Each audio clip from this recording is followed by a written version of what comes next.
This is when the neighbor says he has footage of Chris in the morning loading the truck. And there's some really scary things that happen here. First of all, Chris is watching that footage with the neighbor and with the police. And Chris said later on in that moment, he thought he was about to get caught. Welcome to True Crime Confessionals Deep Dive Story Times. We're going to cover everything on this channel. My name is Esther, and if you've never seen me before, I'm a TikToker, an actress, and I love making videos. For the first episode of this true crime series, I'm going to be talking about the Chris Watts case. Shanann and Chris met in 2010, and where? Of all places, Facebook. He sent her a friend request and she accepted. So what's interesting about this case is that there is a documentary about it on Netflix. It's called American Murder: The Family Next Door. And in this documentary, they show a lot of the footage that Shanann filmed, and she was an avid Facebook user. She was a quintessential, I would say, influencer. She posted about what meals she was making and family videos and videos about Chris, herself talking about the family. So she was extremely active on Facebook. So she said that when they met, she wasn't looking for a boyfriend. She wasn't looking for anything serious. She didn't want a relationship. And all of a sudden, she gets this Facebook request and it's Chris. She thinks, what the heck? I have a million other Facebook friends. I'll just accept. She said, quote, "When I met Chris, I pushed him away. I gave him an out. I tortured him. I rejected him, but he stuck around because he was the one for me." That is scary, you guys, thinking that you're married to somebody who would never hurt you, who would keep you safe and your children at all costs. Shanann was convinced that this man was the best thing that ever happened to her, and she did say that. They get married in Charlotte, North Carolina on November 3rd, 2012, which is now 12 years ago. Crazy. Her father, Frank, in the wedding gave a little speech and he said, quote, "I couldn't ask for a better man for her. He makes her smile and she makes him smile. God bless you both." This is all while her mother is standing next to Shanann's father, who was giving that speech, and her mom is crying. And then her brother is next to the mom and he's crying. And they're talking about how much they love Chris and how happy he makes Shanann and how happy she makes him. And fast forward a few years to what happened. I just put myself in that position. Imagine yourself getting married and your parents are giving beautiful speeches, and your brother who you're so close to, who you love so much. Bella, their first daughter, was born December 17th, 2013. And their second daughter, Celeste, was born in July of 2015. You know what's scary about this is how happy they looked in their home videos. In all the videos that Shanann posted of Chris with the girls, you can see how much Celeste and Bella loved Chris and how much he loved them, the way he played with them. You could see that he was a really good dad from the outside. Looking in, you would never think from looking at those videos that Shanann posted, which you can see on the documentary, and if you do some of your own research, you can find them on YouTube. You would never know that Chris would end up doing what he did because he looked like such a loving father. In June of 2015, they filed for bankruptcy, which is terrible. That's a devastating thing for any family to have to do. Together, Shanann and Chris had an income of $90,000 per year. And it looks like they were living outside of their means. It seems like Shanann wanted to get a bigger house, so they did. They had an insane amount of credit card debt, medical bills, student loans. You can see how that would put an insane amount of pressure on somebody. Pay for a new house and pay for a new car, which Shanann had a new car, they had a new house. So I found out their mortgage was $3,000 plus a $600 car payment, which took up most of their monthly income, which was $4,900. That's how much they were earning together. And they were paying around 36, probably even more, because if you're counting in groceries and things, it'd be a lot more than just the 3,600. So they ended up getting sued by the homeowners association of where they live because they had unpaid fees. This would not be easy for any family to deal with that amount of stress. At some point, Shanann joins an MLM. I don't know how much money she was making, but from the outside, what she was posting her big house and her new car, and this made people think that she was probably doing well with the job. So I'm not sure how they were in so much debt if she was presenting, which I guess is the thing, is that she was presenting something that wasn't truly the case. On June 17th of 2018, Shanann tells Chris that she's pregnant. This whole interaction is recorded on her cell phone. In that very same month that she told him she was pregnant, Chris Chris started talking to Nicole Kessinger. Now, how did they know each other? She worked at Anadarko, where Chris worked as well. Now, I'm going to give you guys a whole list, a rundown of all of the lies Nicole told that she tells about the inception of her relationship with Chris, because clearly this woman was either stalking Chris and Shanann because she knew of them up to a year before she met Chris at Anadarko. And what is believed is that her dad worked at Anadarko and she had met Chris at some point during her dad's time at Anadarko. Maybe they met at a holiday party or a work function, work event, and she must have gotten a really big crush on Chris at the time because she started Facebooking, like searching his name on Facebook, almost a year, 8 months before she met him.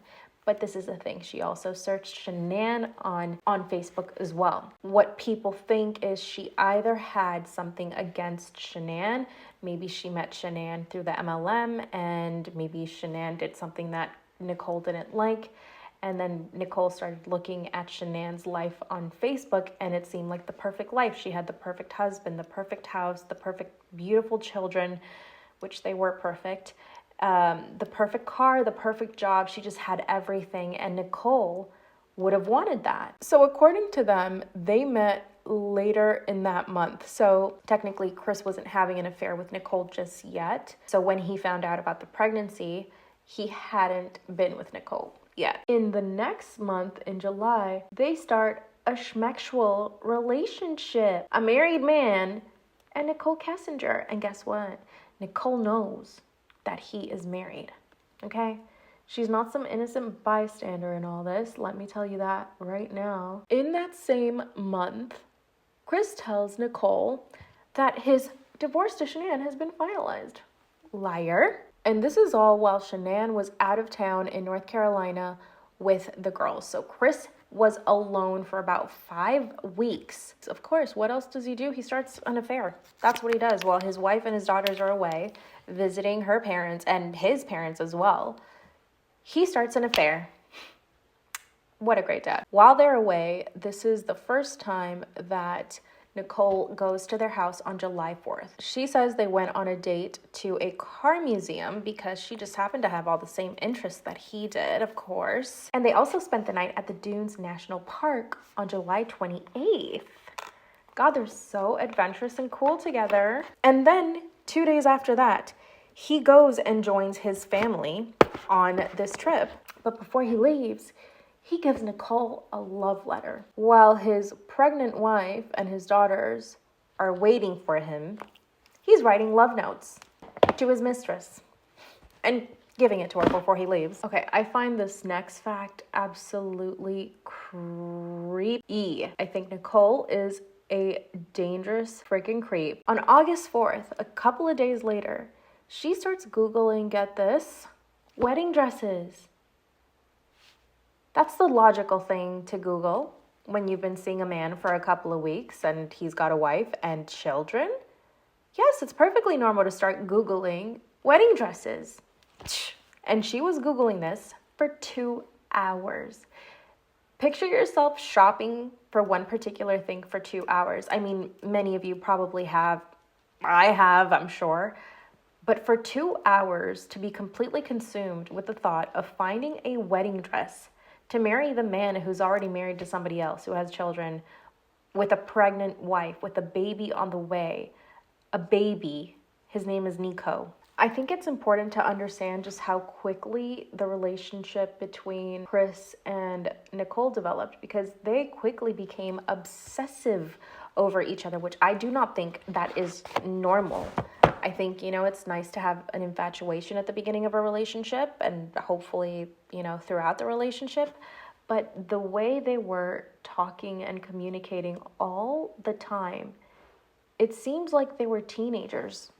That first kind of obsessive kind of puppy love, that's what their relationship was giving. Now, something I find so interesting about their relationship is that when it actually began over email. And Chris was the one that initiated. He emailed her saying how pretty she was. And Nicole replied saying that she believed in karma. So she thought that it was best to keep their friendship just that, at work. But then the conversation continued, and they continued emailing each other, eventually getting each other's numbers, eventually talking, eventually meeting up. And quickly after meeting up, they started their physical relationships. And I wonder what happened to her if she said, you know, this isn't a good idea. I mean, you're married. I believe in karma. For the sake of your wife, your family, and myself, which she did say in her emails, we should just keep this as friends. So what happened, girl? What happened in between sending that email and you guys doing it? So from what I gather in articles as I was reading, their physical relationship was very intense. They were doing it between 3 to 4 times a day. God. Yeah, that's a lot. In the documentary, they show messages on the screen while the documentary plays.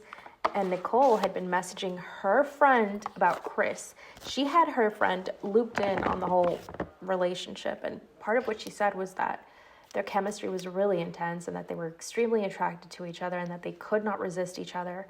And that it was the best she'd ever had.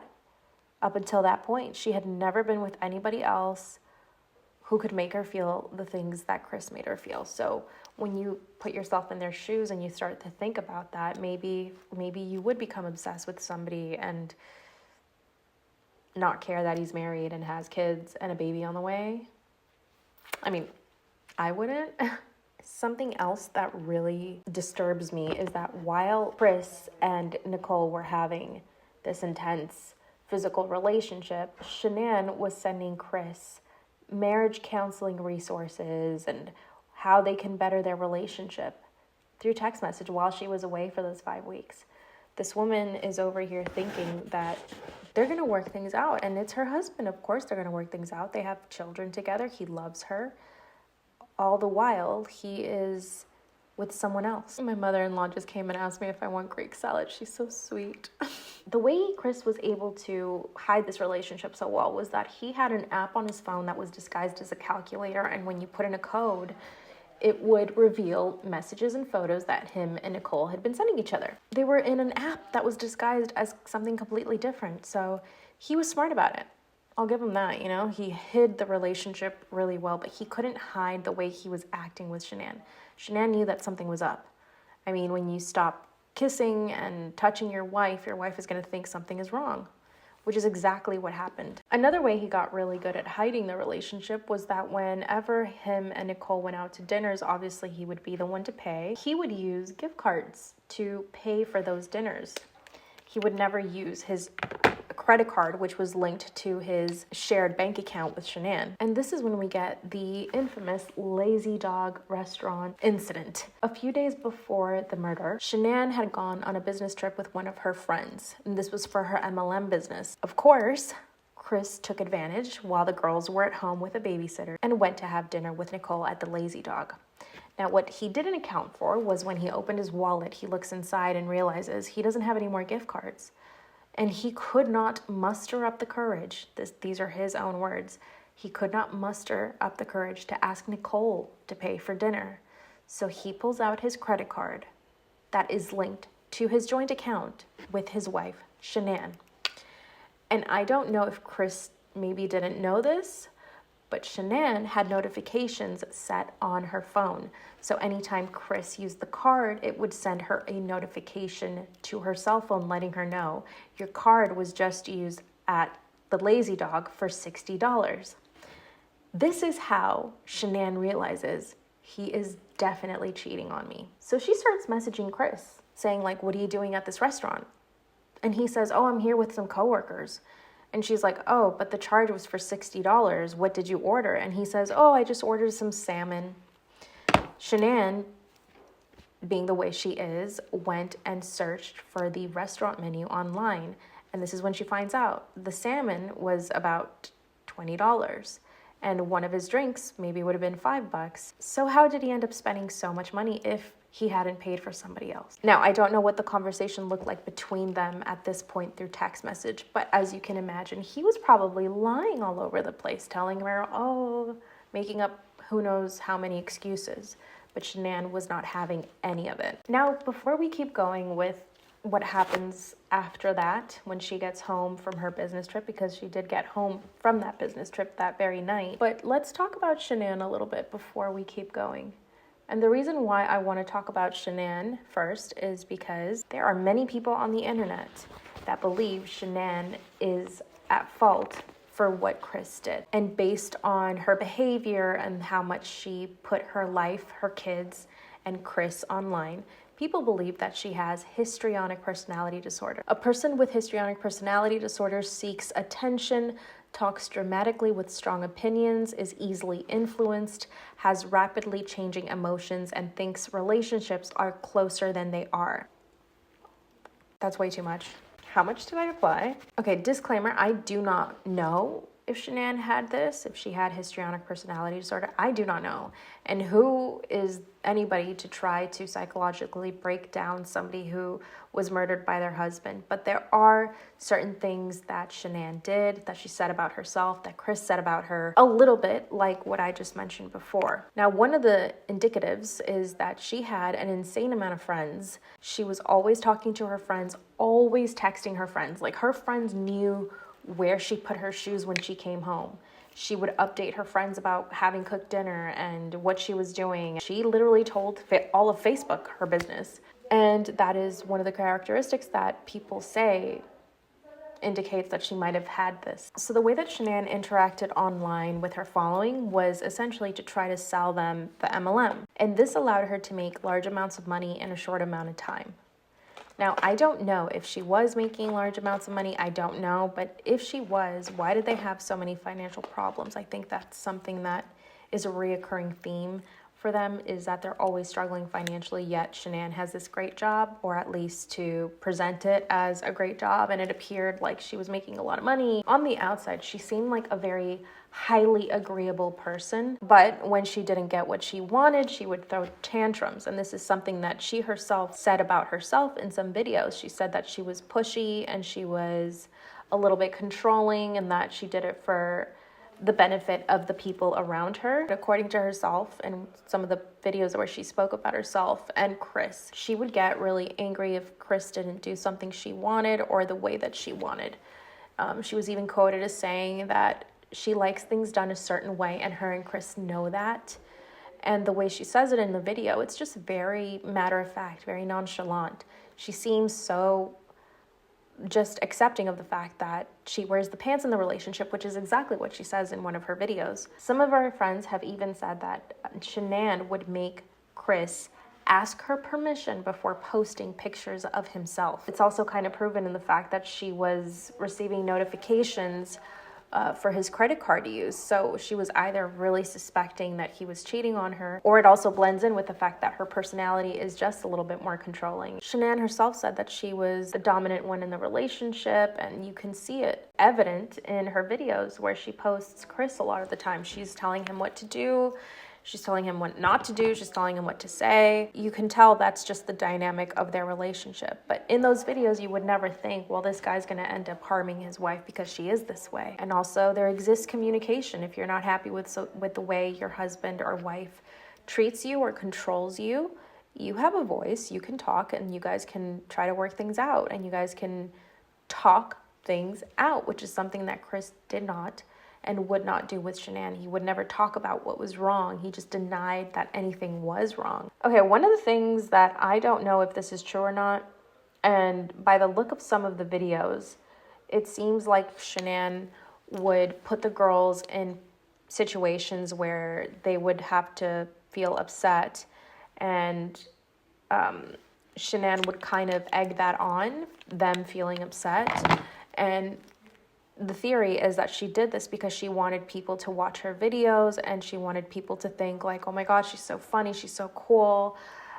Look at her not getting fazed by the fact that her daughters are really upset. And this also goes towards the histrionic personality disorder theory, that she had very little sympathy for the girls. Now, I don't know if this is true. From all accounts, from the outside, Shanann looked like a great mother. She looked like a dedicated mother. She was always with the girls. And granted, she was always filming them and putting them on Facebook and social media, which I do not agree with. I wouldn't do that with my children. But it was her choice, and she did it. And Chris later said that it bothered him, but that he wouldn't tell her anything about that because he didn't want to upset her. Because he knew that if he did tell her, by the way, you filming everything all the time upsets me, and it upsets me when you're constantly putting the girls on Facebook, he knew that it would upset her, so he just didn't want to ruffle feathers. But the fact remains that Chris could not stand up to his wife. The night before the murders, Chris takes the girls to a birthday party. I think it was actually a pool party. When he gets home, he messages Shanann saying that he put the girls to bed. He said he tucked them in at about 7:45 p.m. He also texted a coworker at around this time, telling the coworker that it's okay, don't worry, don't show up to the site, to the work site, I'm gonna go. And obviously this was a way for Chris to be able to ensure that he was gonna be there by himself because of what happens later on. After that, he spends 111 minutes speaking on the phone to Nicole Kessinger. 111 minutes. That's a very long phone conversation. And during the phone call, they're having phone sex. That shows you where his mind was. He's not putting his girls to bed and calling his wife to talk about his day and ask her, how's your work trip going? No, none of that. He's on the phone with his mistress, having phone sex for 111 minutes. Months later, Chris admits that he had been planning the murders for weeks at that point. That means that when he put his daughters to bed, that would be the last time he puts them to bed. When he took them to that birthday party, that would be the last time he would take them to a birthday party. All the while knowing he's going to kill his wife, his unborn child, and his 2 daughters. Later that night, Shanann arrives home from her work trip at 1:48 p.m. and she's caught by their camera door coming into the house. You can see her friend dropped her off and she's coming in with her suitcase. Trigger warning, if you do not want to hear what happened and how it went down, skip forward to this time. Chris said that he went into the girls' rooms and he smothered them.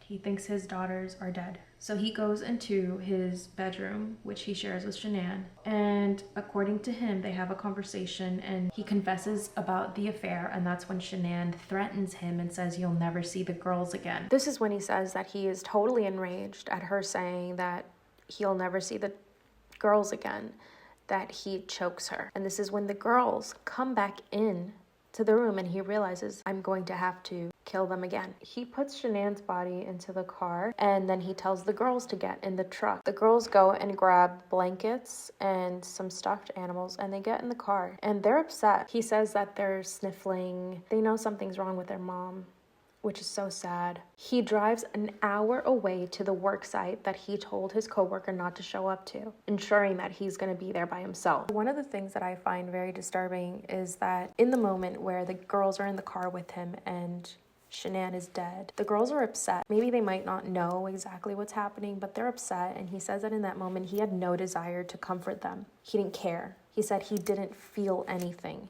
All he felt was wanting to be with Nicole, and that if he did this, he would just be free, which is so disturbing on so many levels. Now, I'm going to go through what happened with the girls really quickly for my own mental health, and one of the reasons why I never started true crime videos is that for my own mental health, I didn't want to learn about all of this, so I am going to just give you guys a quick recap. I'm not going to get into detail, although the detail is what's out there. So he grabs Cece from the truck and he smothers her, and then he takes her to one of the 2 oil tanks on the site, which, if you remember, he told his coworker not to show up, that he's got it, he's going to show up super early so that his coworker doesn't have to show up, ensuring that he's alone. And now we know why would he do that? He then goes back to the truck and he grabs Bella, and Bella says to him, are you going to do the same thing to me that you did to Cece? And he says that he doesn't remember if he answered her question, but he smothers Bella too. And apparently Bella fought back. And the last thing she said was, no, daddy. And he says that those words haunt him to this day. I really wonder if they do. And then he grabs her body and puts her in the oil tank next to Cece's oil tank. Then he grabs Shanann's body, which is wrapped in a blanket, and then he places it out in the field. It seems like he did make an effort to dig a shallow grave, which is where he put Shanann, but she was easily found when the police went and looked for her. So it's not like he was doing a very good job at trying to hide all of this. Okay, I'm gonna read to you what Chris said, exactly how he felt after he did it. He said, all he could feel was free to be with Nikki. His love for her was overcoming and he felt no remorse in killing his family and he felt justified. Okay, so guess what he does after committing these horrible crimes? What does he do exactly right after? He calls his realtor to discuss selling the house. Did he not think this would look suspicious? I have no idea what he thought. Like the cops weren't going to put two and two together. They weren't going to find out. They weren't going to look at his call logs. They weren't going to see that he spoke to his realtor about selling the house that he lived in with his wife and kids. It's kind of obvious that Chris was not an incredibly intelligent person if he thought that this was a solid, foolproof plan that he was not going to get caught. And then he calls Cece and Bella's school to let them know that the girls will never be coming back. Yeah, great way to out yourself. At some point, Chris confessed that he had drugged Shanann in an effort to get her to not be able to fight back. And this is a theory that her family believes, because if she was really just fighting with him about finding out about his affair, then when he started choking her, she would have fought him back. As we know, she's a feisty woman. She is dominating towards him. She is controlling of him. Why wouldn't she fight back if she felt that her life was in danger and that her husband was literally choking the life out of her? So her dad believes that she was definitely asleep. But then he retracted on drugging her. He said that she was alive and that she didn't fight back. So Nicole Atkinson, who is the friend that dropped Shanann off the night before, not to be confused with Nicole Kessinger. Remember I said that Shanann was very communicative with her friends. Like, she was texting them all the time and she hadn't heard from Shanann the entire day, which was extremely weird of her. So she got worried and went to the house, couldn't get into the house. There was nobody in the house. Again, this is weird. And she calls Chris. She starts messaging Chris and she starts saying like, hey, where are the girls? Where is Shanann? Tell me right now. And this is when Chris is saying like, stop trying to open the door to the house. And she's like, well, if you know what's good for you, you're going to come here right now and look for your family and open the door and let us in, or we're going to call the cops. So he finally decides to show up to the house. And that's when the police are there. And that's when we get the infamous cam footage from the police. His neighbors tell the police that he's acting strange, that he never shifts his body weight. He's never super talkative. But as the cops were asking him questions, you could clearly see that Chris is nervous. And as Chris turns around, his neighbor's like, something's wrong. You can see this in the documentary, and the documentary is done really well, so I definitely recommend you watch that. Okay, this is when the neighbor says he has footage of Chris in the morning loading the truck. And there's some really scary things that happen here. First of all, Chris is watching that footage with the neighbor and with the police. And Chris said later on in that moment, he thought he was about to get caught putting Shanann's body in the truck and then the girls getting into the truck. It being the last time the girls and Shanann are ever seen again. Because after that, they were reported missing. The angle of the camera didn't quite catch the back of the truck where he put her body. And it didn't quite see the girls getting into the truck. But something else the camera does catch, which I think is extremely disturbing, and a lot of internet sleuths, TikTok true crime sleuths, a frame of that being the shape of a woman walking into, I'm creeping myself out right now, it's actually scary to me. The shape of a woman is carrying something into the truck. The theory is, of course, that is Nicole Kessinger. Who else would it be? Who else would be helping Chris? But all the while throughout the trial, throughout his interrogation, Chris never, ever gave up Nicole Kessinger. He said she had nothing to do with it. The next day, Chris is interviewed on the local news, and that's again when we get that interview of him saying that he doesn't know where they are and that he doesn't think that they're dead, but that he wants them back. And he's talking to camera I want my family back. You guys got to come back. So not believable, by the way. He's a terrible actor. This infamous interview with the news, afterwards referred to as the sermon by Shanann's friends and family, because he was so righteous during the interview, talking about how he wanted his family back and blah, blah, blah. So the next day after that news interview is when Chris fails his polygraph test, which Detective Lee is the one that ran the test on him. And he failed terribly. He failed really, really bad. And you can see the videos in the documentary, or you can look up the videos of the interrogation and the polygraph on YouTube. You can tell Chris is extremely nervous. Like, you can hear him breathing. He's so nervous. He is just shaking in his boots, literally. And then once he fails the polygraph test, the police just go in on him, because at this point they had already been interrogating him for quite a while, but they'd had it, and they're like, Chris, you got to tell us the truth. What's happened? That's when they tell him that they know about the affair, which he starts denying. He's like, I haven't cheated on my wife. I haven't cheated on my wife. I don't cheat. Christ, he's such a bad liar. And the police are like, no, you're cheating. You're having an affair. We know that. It sounds like you wanted to get rid of your family so that you could be with your mistress. And he's like, no, I would never do that. Caught, totally caught. But he's just deny. Until Detective Lee says, did Shanann do something to the girls? And at first I think he says no. And then he stayed quiet. That's when he asks for his dad. His dad was just outside. They let his dad come in. And that's when he, little by little, word by word, his poor dad is just sitting there on the edge of his seat, like waiting for him to confess like something horrible. And he's like, tell me what happened? What's going on? And that's when Chris says that Shanann smothered the girls. He is blaming what he did to his daughters. He is blaming his wife for, at this point, to his dad. And that's when his dad just breaks down, and you can see it in his face. He is just devastated at the realize, oh, no, wait, hold on. He tells his dad, she smothered the girls, so I did the same to her. What a horrible situation. He just heard from his son that he killed his wife because his wife killed his daughters.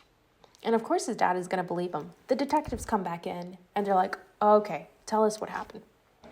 But the detectives keep pushing back. They're like, we don't believe that Shanann did anything to the girls. We think you did that and that you're just lying. So he keeps saying the Shanann thing. But then he finally admits that he was the one that murdered the girls. Later, he admitted that he didn't even think of blaming Shanann up until Detective Lee mentioned that. But if she hadn't mentioned, did Shanann do something to the girls, he would have never felt comfortable confessing to killing Shanann. This was like a little gateway for him to be like, oh my God, this is the perfect excuse. This is why I killed her, because she killed the girls. Despicable, absolutely despicable. August 16th, the bodies are found.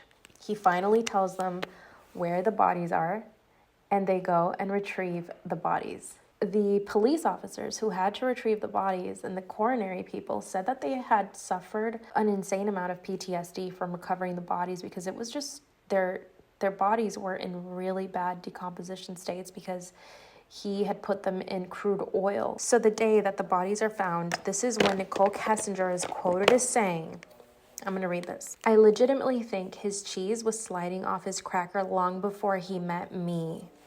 In other words, this isn't my fault. He was already cuckoo. His cheese was already sliding off his cracker. I've never heard that before. Elvis, baby, I have a cat visitor.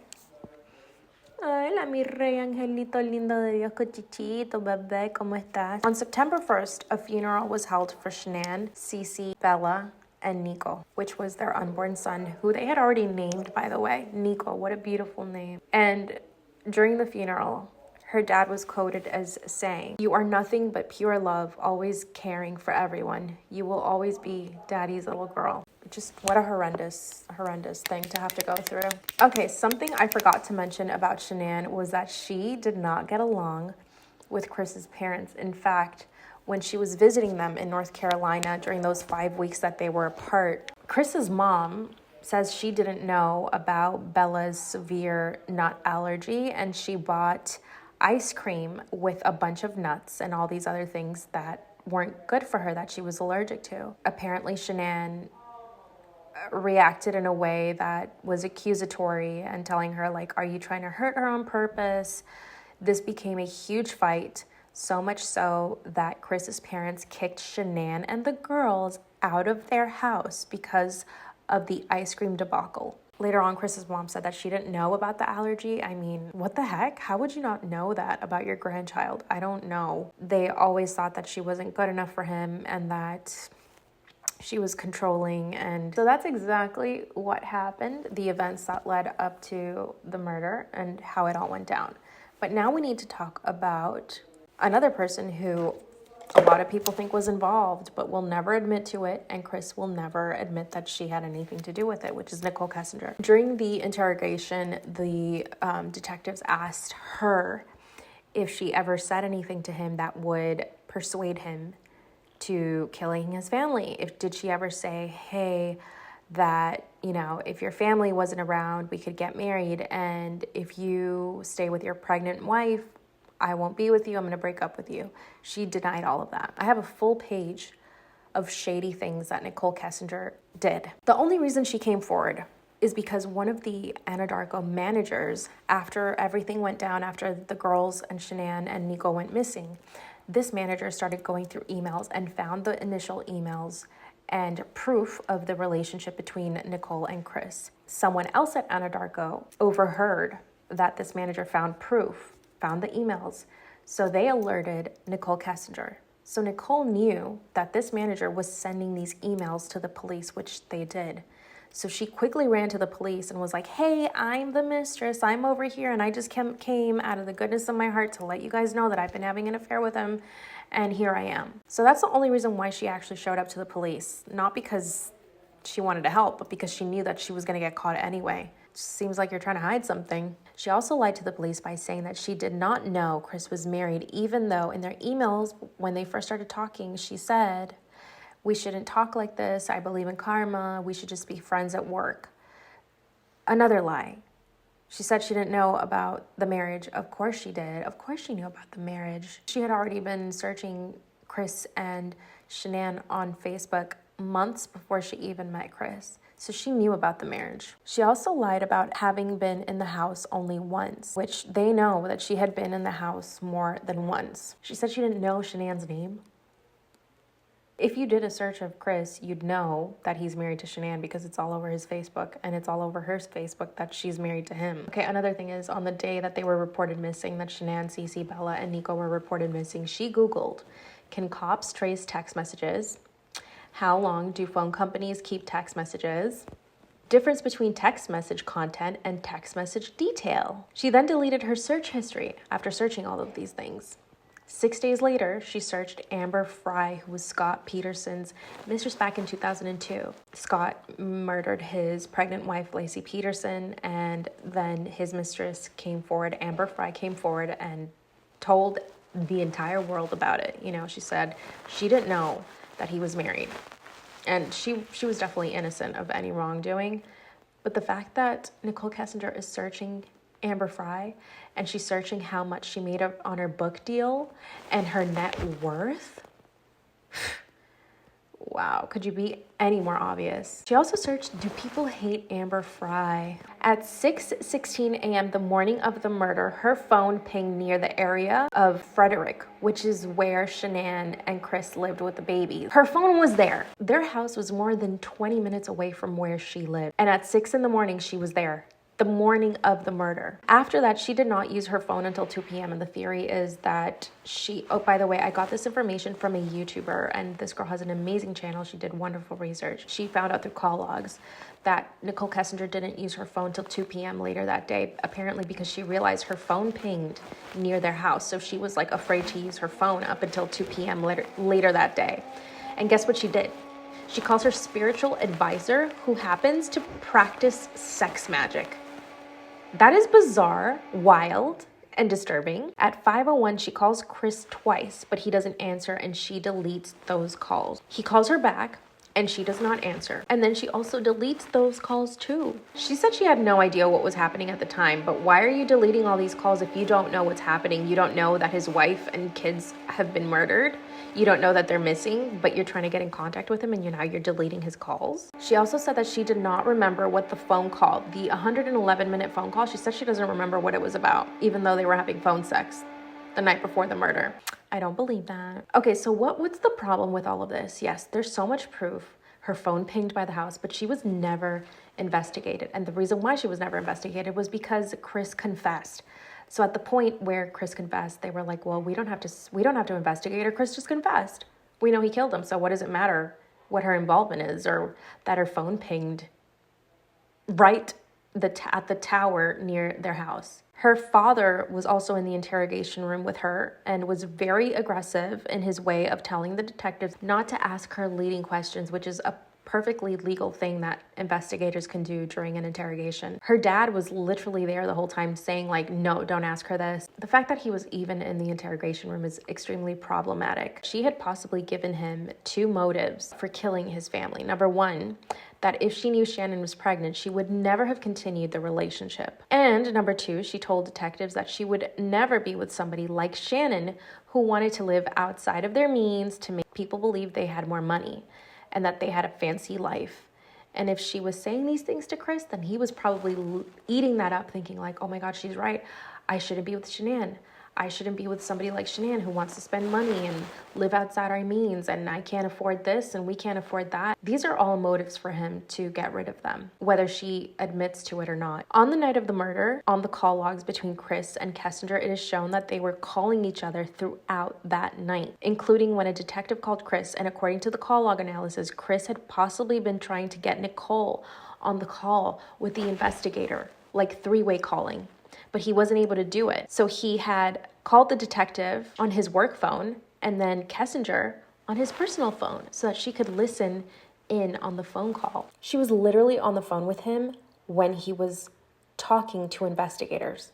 Why isn't this something that they want to find out? Why wouldn't they want to know? What are you guys talking about at the same time he's talking to an investigator? I think another really shady thing that she did is while Chris was away with his family, when he went to meet up with them in North Carolina, she was sending him a barrage of naked pictures, videos. She was essentially harassing him with the amount of pictures and videos that she was sending him. She went as far as to say to him, she was messaging people on harmony.com. trying to get him jealous, and it worked because he got really possessive and really jealous, and this is what she wanted because she didn't want him to be with his family. She wanted him to come back for her because why is he with his family? He should be with me. So I'm going to send him a bunch of naked pictures and a bunch of explicit text messages and videos so that he could only think of me, so that he could come back to me. What kind of mentality is that? That is sick and twisted. On August 21st of 2018, Chris was charged with 3 counts of first-degree murder, plus 2 additional first-degree charges for the victims being 12 or younger. This was exactly a week after he was on the news pleading to find his wife and his kids. A week later, he is being charged with their murders. It happened pretty quickly. February 18th of 2019, Chris confesses to killing his daughters in a detailed explanation, which I guess up until that point, he was blaming Shanann for that. So around this time is when Shanann's family filed a civil lawsuit, not because they really wanted money, although that would have been fair, but they didn't want Chris to profit off of any of this because he could later on write a book or, documentary, movie, whatever. He could try to benefit financially off of all of this. So in order for him not to, they filed that lawsuit and they did win. The judge said that he had to pay the family $6 million, which they haven't seen a dime and they probably won't. But at least he can't financially benefit off of this crime. I just want to remind you guys, after he killed them, he calls the school to let them know that the girls are never coming back. And he calls his realtor to ask about selling the house. And then calls Nicole Kessinger and they start discussing their future. I hope Shanann, Celeste, Bella, and Nico are resting in peace. And hopefully he'll never get out of prison. And hopefully Nicole Kessinger will be investigated. There are so many people on the internet that are trying to get this to actually happen. And apparently they might be close to it. So I tried to dig around and find out where she is, what she's doing, but I couldn't find anything. I couldn't even find anything in an article. Like there is no mention of her recently. I did look on Instagram and it seems like she has an Instagram account, but it's private, which is so disturbing to me that she would have an Instagram account. The fact that a person like that is just living and going about her day like nothing is scary. Very, very, very scary. Please subscribe and turn on the notification bell so that you guys can get a notification every single time I post. All right. I love you guys. Bye. A quick shout out to Angel's Beauty Essentials. This is a follower who just started her own eyelash business and she sent me these beautiful lashes. They're kind of dramatic but wispy and not super huge. I love them. So thank you, Angels Beauty, for sending me these. You are so appreciated. And I'm going to link your website down below. Bye.